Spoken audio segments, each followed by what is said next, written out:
हादरसा सोरखारनि पुलिस खुंथाया जौ जुवा ड्राग्स आरो जायखिजाया समाज बेरेखा हाबानि हेंथायै गोख्रों राहा लाबोदों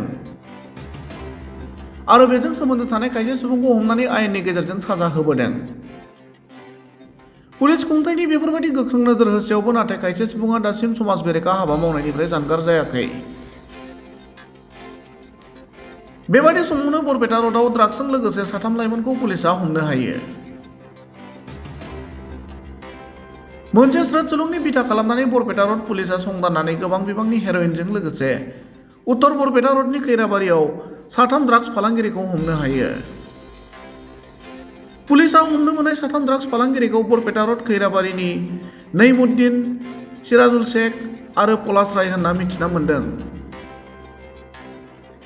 बरपेटा पुलिस थानानि मावख'गिरि गिरीन कुंवरनि दैदेननाय पुलिसनि मोनसे हानजाया संदाननानै सेबनायाव 3 सुबुंजों लोगोसे हमनो मोननाय ड्राग्सनि बिबाङा 209 ग्राम होनना मिथिहोनायजों लोगोसे बिसोरजों लोगोआव नोगोद 9,270 रां आरो मोन 7 इन्सुलिन मोनो।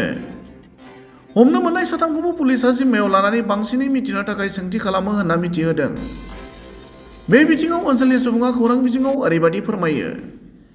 বাসায় ঢুকছে, তার নাম কি নইমুদ্দির ঘরে ইনকোয়ারি করে ড্রাগস পাইছে, পরে উঠাই নিয়ে গেছে।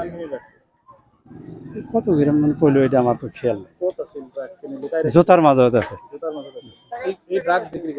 করে না করে এটা মই না জানো, তার ঘরত পাইছে টাকা 9,200 গেছে নাকি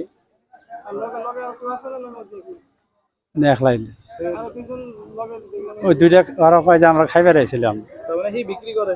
বিক্রি করে বলে এটা না জানো আমি। নজরুল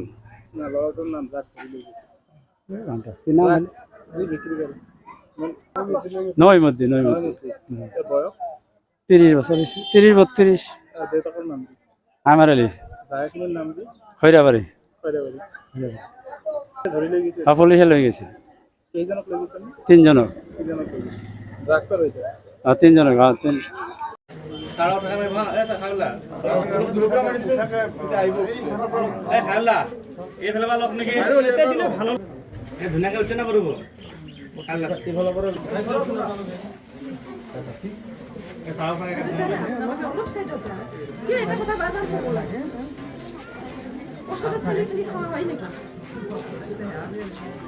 ওটা